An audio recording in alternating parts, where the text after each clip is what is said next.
Tigar 11, o Fundo de Desenvolvimento da TG Core. Vamos ler o relatório de outubro de 2024, bastante atrasado. O fundo que também segue apanhando aí no mercado secundário e começa a produzir aí um yield interessante. Este será o tema do nosso vídeo de hoje. Tá aí o fundo que tem uma taxa de administração e gestão de 0,22 ao ano e 1,28% ao ano, né, respectivamente. Distribuiu aí no último mês R$ 1,15 para o cota, fazendo um yield aí de 1,13, um yield também nos últimos 12 meses de 13,53%. Tem aí um patrimônio líquido de 2,6 bi, um patrimônio a mercado de 2,4 bi, 217 ativos na carteira, 170 mil cotistas, uma liquidez diária aí de 9 milhões e 900 mil, um retorno negativo aí no mês de menos 8,28.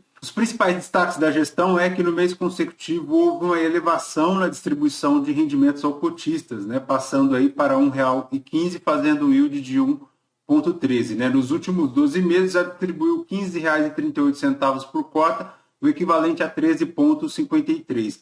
Nas movimentações da carteira, o fundo fez a aquisição aqui de 7 operações, totalizando 25 milhões, e a venda de 8 operações, somando aí 62 milhões. Né? Em relação à 13ª oferta, a gestão comenta que 87% do montante captado, equivalente a 450 milhões, já foram alocados. Né? Então, praticamente, a gestão continua aí com o saldo de 15% aí, praticamente pendente de alocação. Né? Em relação ao cenário macroeconômico, aquela situação que já sabemos da trajetória fiscal, o IFIX sofrendo aí com a queda de 3,06%, um aumento da taxa de juros futuro e elevação dos prêmios lá da NTN-B, né, praticamente aí alcançando atualmente quase 7%, e um cenário aqui interessante no que diz respeito ao fundo, tá? A Caixa Econômica Federal reduziu o limite de financiamento de 80% para 70% do valor do imóvel na modalidade saque e de 70% para 50% na modalidade price, restringindo aí o valor financiado de imóveis até 1,5 milhão e limitando o acesso ao crédito a apenas um financiamento imobiliário por CPF, né? Essas mudanças, segundo a gestão aqui, valem para empreendimentos que não foram financiados pela Caixa. Então, essa informação aqui, ela é extremamente pertinente para o Tigar 11, uma vez que ele tem aí como core business o financiamento e desenvolvimento imobiliário, né, trabalhando aí com loteamentos e incorporações. Essa redução de acesso ao crédito impacta diretamente o fundo. O aumento também da taxa Selic restringe o acesso ao crédito e, consequentemente, ao financiamento, que também já apresenta aqui maiores dificuldades, né, com maiores restrições por parte da Caixa Econômica Federal. Consequentemente, a tendência é que o fundo venda menos, tá, dos empreendimentos imobiliários e dos loteamentos que ele tem em carteira. Então, isso pode impactar aí os resultados do fundo e, consequentemente, afeta a distribuição. Tá? Em relação a isso, o fundo nasceu aí em dezembro de 2016, bastante consolidado aí no mercado, mas está sofrendo, né? No dia que eu gravo aqui com vocês, a cota está abaixo de R$ 90, hein, pessoal? Quem diria? R$ 88,29, começando o declínio lá praticamente em setembro, né? A marca que atingiu aí R$ 116,19 no mercado secundário, veio decrescendo desde setembro e desde então não parou, né? Chegando aí a atingir os R$ 80,40. Vejam, pessoal, bastante descontado aí, fazendo uma variação negativa nos últimos 12 meses de 17,06% e um P sobre VP de 0,82. No dia que eu gravo aqui, a cota fechou o pregão, o último pregão do ano, a R$ 88,29. Né? Como comentamos, ele distribuiu aí no último mês R$ 1,15, fazendo um yield de praticamente 1,18%, né? Bem interessante para quem conseguiu aí pegar a cota lá nos R$ 80, conseguiu aí, é bem provável, um yield quase que em torno de 1,5%, né? O que é bastante interessante aí para o cotista, né? Para quem gosta aí do fundo. Mas, seguindo aqui na análise do relatório, o fundo comenta também que realizou alguns desinvestimentos, tá? No vídeo passado comentamos aqui do Horizonte Flamboyant, o fundo comenta aqui que já realizou um desinvestimento neste empreendimento imobiliário, né? O investimento inicial foi de 2,98 milhões, né? Praticamente quase 3 milhões aí, e obteve um lucro de 8 milhões e 300, né? Além de possuir um lucro a realizar de praticamente aí 2 milhões. Em relação ao book HSI, o fundo investiu aí 94 milhões e teve um lucro de 22 milhões, possuindo ainda um lucro a realizar de aproximadamente 1 milhão, né? Bem interessante. Pessoal, este fundo ele possui diversas atuações, tá? Diversas frentes, são diversos core business do fundo, praticamente loteamento, tem aí incorporação, multipropriedade e crédito. Em relação ao loteamento, o fundo comenta aqui que foram comercializadas 215 unidades dessa classe, que resultou aí 25 milhões de resultado para o fundo, né, de VGV vendido. Em relação aqui às incorporações, o fundo comenta que foram comercializadas 88 unidades lá no Cipasa, Novo Colorado, que resultou em um VGV de 16 milhões. Em relação ainda à incorporação, foram comercializadas 51 unidades da classe, o que resultou em um VGV de 20 milhões, para a multipropriedade de 232 frações do empreendimento Aqualand Suites, o que representou aí um VGV de 12 milhões praticamente, né? Para a carteira de crédito, o fundo comenta aqui que realizou a venda de 8 operações do valor total de 62 milhões, né? E em relação às aquisições, 7 operações já presentes no portfólio, totalizando aí 25 milhões, com taxa média ponderada de IPCA mais 12,23%. Um excelente resultado aí positivo, favorável ao fundo, né? Apesar de todo o cenário macroeconômico batendo, o fundo segue produzindo aí resultados, né, com as vendas dos loteamentos, das incorporações, inclusive até de multipropriedade, né, o que é um pouco mais difícil. Bom, em relação à rentabilidade, o fundo comenta aqui que teve uma variação negativa, tá, pessoal, nas cotas lá no mercado secundário, na B3. Considerando aí o fechamento ajustado, os rendimentos no mês foi distribuído aí de R$ 1,15, equivalente a um yield aí de 1,13 ao mês ou 14,37 em termos anualizados, né? Como comentamos anteriormente, quem conseguiu pegar aí a cota na casa dos R$ 80 está praticamente fazendo um yield aí de 1,5%, né, ao mês, o que é bastante interessante. Está aqui o histórico de rentabilidade. No ano, pessoal, primeiro ano que aparentemente o fundo finaliza aí com um resultado negativo, tá? Desde o início das operações lá em 2017, este é o primeiro ano que o fundo acumula aí um histórico negativo na rentabilidade, de menos 6,73 no acumulado do ano de 2024. Então, é um ponto negativo aí, mas muito disso se deve pelo cenário macroeconômico, né?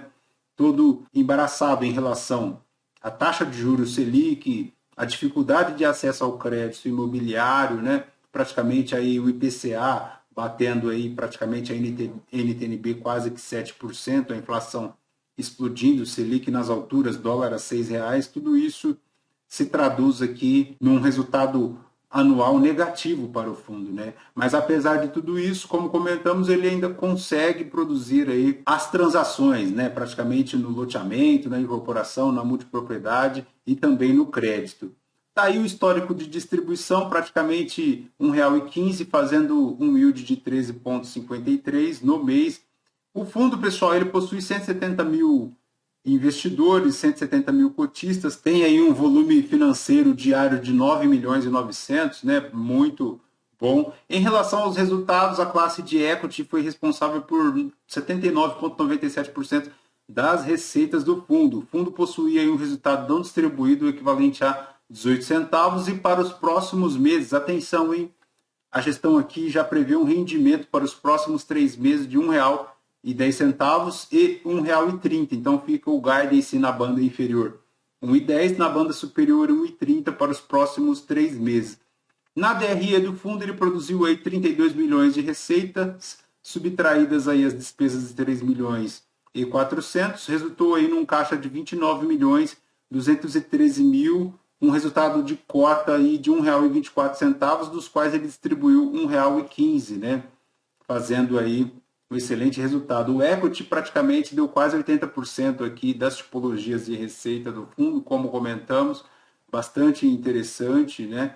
Fazendo aí todo o investimento na parte de incorporação, o que é muito bom. No portfólio, pessoal, o fundo tem praticamente aí 217 ativos, tá? Sendo 160 em equity, 51 em créditos e 6 ativos na bolsa. Geograficamente, o fundo está bem distribuído praticamente em quase todas as unidades aí da federação. O fundo, como comentamos, ele gosta bastante lá da região centro-oeste do estado de Goiás, tendo praticamente 32% aí do PL investido neste estado, né?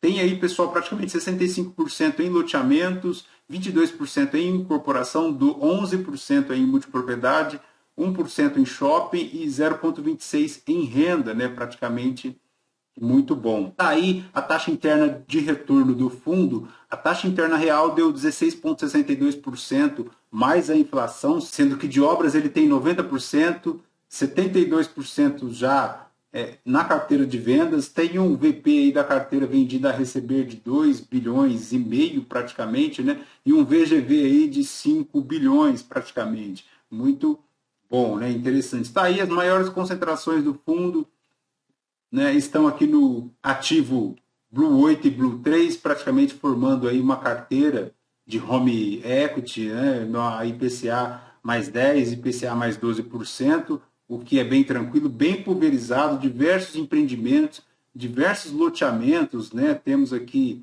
em relação à Cipasa, temos aqui também a incorporação, os ativos na bolsa, tá, MXRF, CPSH, como comentamos, foi uma operação da Capitânia, informada no relatório passado, que não concordamos muito, né, mas está aí. O fundo adquiriu esta operação e tem ele ainda mantido em carteira.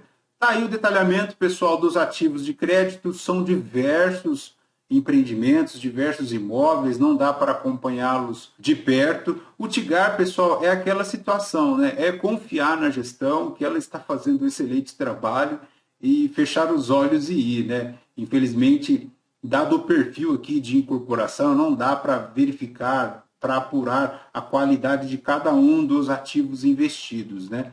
Mas é confiar na gestão que ela está fazendo um excelente trabalho e, se considerando a cota mercado aí na casa dos R$ 85, distribuindo aí entre 1,10 e 1,30, está fazendo um excelente yield mensal, né? Então, de repente, aí é uma oportunidade para aqueles que gostam do ativo, perfeito? Fechou, pessoal? Bora iniciar 2025 aí com o Tigar 11, de olho nele aí, acompanhando o fundo. Seria interessante a gestão conseguir aí divulgar um relatório bem mais atualizado, né, da situação do fundo, porque essa fotografia aqui já é bem velha, né? Se comparado todo o dinamismo aí do mercado, já ficou para trás, né? Bom, mas é isso, vamos continuar aí acompanhando, tomara que o cenário macroeconômico consiga se desenvolver melhor, o governo com a política fiscal aí consiga os ajustes, tendo aí o novo presidente do Banco Central, né, assumindo as rédeas aí do Banco Central em janeiro de 2025. Vamos torcer para que tudo dê certo e que o Brasil avante, perfeito? Demais, 2025 de excelentes aportes para todos vocês, saúde, paz, amor, prosperidade, desenvolvimento, e é isso que nós precisamos, beleza? Perfeito, pessoal? Lembrando que esse vídeo não é uma recomendação de compra ou de venda de nenhum dos ativos aqui mencionados. Se você gostou do Tigar 11, considere baixar os relatórios, ler, ver se adequa à sua matriz de risco e impacto. Aos novos inscritos do canal, muito obrigado. Àqueles que já são inscritos, muito obrigado por permanecer conosco.